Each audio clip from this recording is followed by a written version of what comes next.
Ili uzidi kuwa kwanza kupata habari zetu na matukio, usisahau kulike, kucomment na kusubscribe katika chaneli yako ipendayo ya Stori Zote. Asante. Karibu sana katika chaneli yako pendwa ya Stori Zote. Na siku ya leo nitakwenda kukufundisha namna gani unaweza kutengeneza yogurt ukiwa nyumbani kwako. Na kabla sijaenda moja kwa moja kwenye jinsi ya kutengeneza yogurt kutoka kwenye maziwa, na kuomba ufuatane na mimi nikupe mambo muhimu ya kuzingatia ili uweze kupata yogurt nzuri na bora.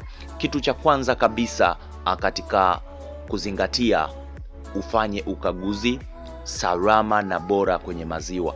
Ni muhimu kufanya ukaguzi wa maziwa uliyoyanunua kama yanakidhi ubora kwa sababu baadhi ya maziwa yanakuwa hayana sifa zile muhimu ambazo zinahitajika katika utengenezaji wa yogurt. Mfano, kukagua maziwa uliyoyanunua kutoka kwa mteja itakufanya ujue maziwa hayo yana kiwango kikubwa cha maji, yanamaanisha yamechakachuliwa au la.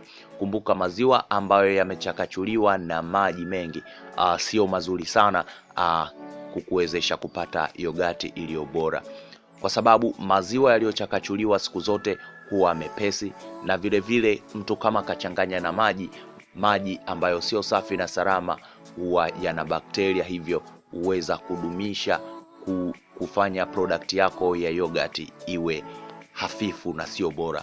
Vile vile kujua kama maziwa yamechacha au la. Kumbuka, unaweza ukahangaika kutengeneza yogurt na ukakosa kupata yogurt bora, au ukapata yogurt ambayo haiwezi kuhifadhiwa kwa muda mrefu kutokana na umetengeneza yogurt kutoka kwenye maziwa yaliyochacha. Hivyo ni vizuri sana kujua jinsi gani unaweza kupata yogurt ambayo ipo bora kwa kuzingatia vitu hivyo ambavyo nimekuambia, kuangalia ubora wa maziwa. Njia rahisi ya kujua kama maziwa yamechacha au la, kiachana njia complex sana au ngumu, ni njia ya kutumia kijiko hiki cha chakula.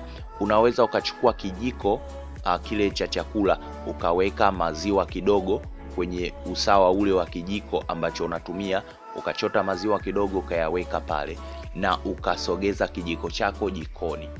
Ule muda ambao unatumia ukakiweka kile kijiko ambacho kina maziwa jikoni, unasubiri. Kama maziwa yatachemka pale pale kwenye kijiko, basi inaonyesha maziwa yako yapo salama na hayajaharibika. Lakini kama maziwa yataanza kuonesha madonge kama kuganda, hii ni dalili ya kuonyesha kwamba maziwa hayo yameharibika na hayafai kwa kutengeneza yogurt. Na ukaguzi wa harufu na ladha.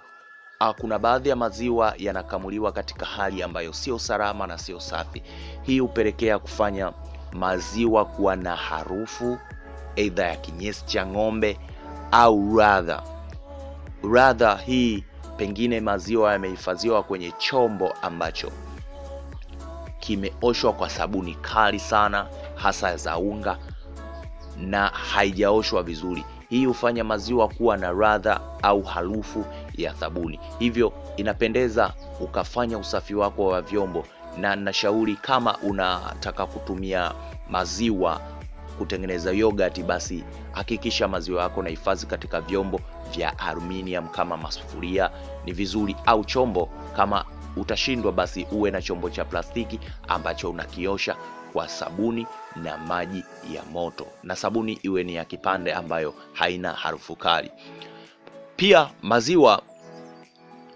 baadhi ya maziwa huwekwa madawa. Hii kufanya maziwa yasichache au yasiharibike. Hayo ni baadhi ya madawa ambayo yanatumika, basi hufanya product yako ya maziwa isiwe bora sana katika utengenezaji wa yogurt. Hivyo na kuomba usisahau kusubscribe kwenye chaneli hii ya Stori Zote ili uzidi kuwa kwanza kupata habari zetu za usindikaji wa mazao ya kilimo na chakula.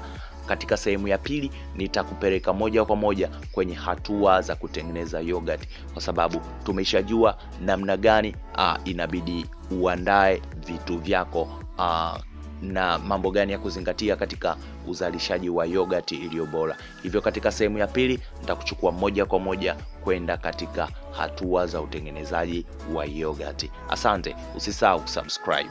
Asante.